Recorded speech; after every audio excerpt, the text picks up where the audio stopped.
Hi, this is Tim Kelly from Breakthrough Insurance Group and the Simplicity Group, and welcome to The Big Idea. In this episode, we're going to discuss the need for permanent life insurance.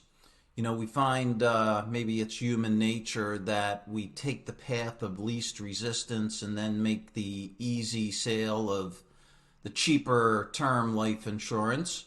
And I just did a webinar on this topic entitled "Why Buy Term and Invest the Difference is Bad Advice," and we'll put a link to that webinar in this Big Idea newsletter, where you can dig a lot deeper into this topic. And this graph that I have up on the screen here that I'm about to go through with you and summarize. The fact is that there's just some things that term life insurance simply can't provide that only permanent life insurance can do. And so I created this chart to kind of give you some ideas on the different needs for permanent life insurance. And I broke it down by net worth on the side here. So you can see the net worth on the left-hand side.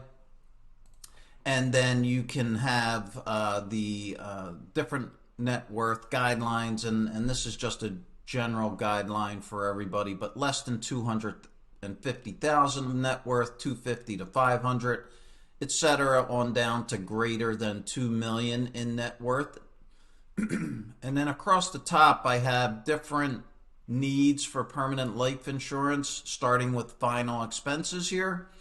And so I put a little check mark here for those different net worth categories of where people might have a need for permanent life insurance. So I just want to summarize this for you quickly. But the fact is that most people need some permanent life insurance.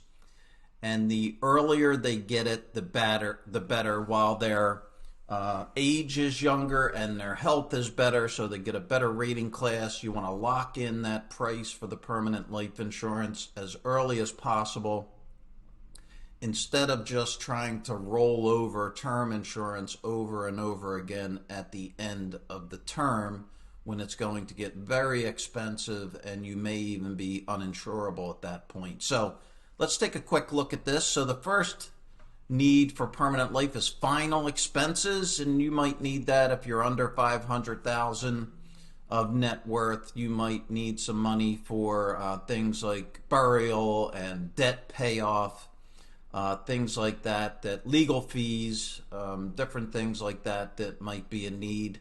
Also income replacement. Of course, if you're still in your earning years, you'll need to replace that income for your spouse and your kids, but not just during your earning years, but even after that. When you're retired, you may have Social Security or pension that you may want to replace if there's no survivor benefits in that income. Also, debt payoff. We're finding more and more that we go into retirement with debt. It's no longer a case where by the time you're 65 you have your mortgage paid off. We're now looking at a lot more people going into retirement with the mortgage, whether that's because they move multiple times, we're moving much more often now, or we use our mortgage to refinance. We're refinancing much more often now. So a lot of folks are going into retirement with big mortgages, and they will have those forever. They need to be paid off when you pass away.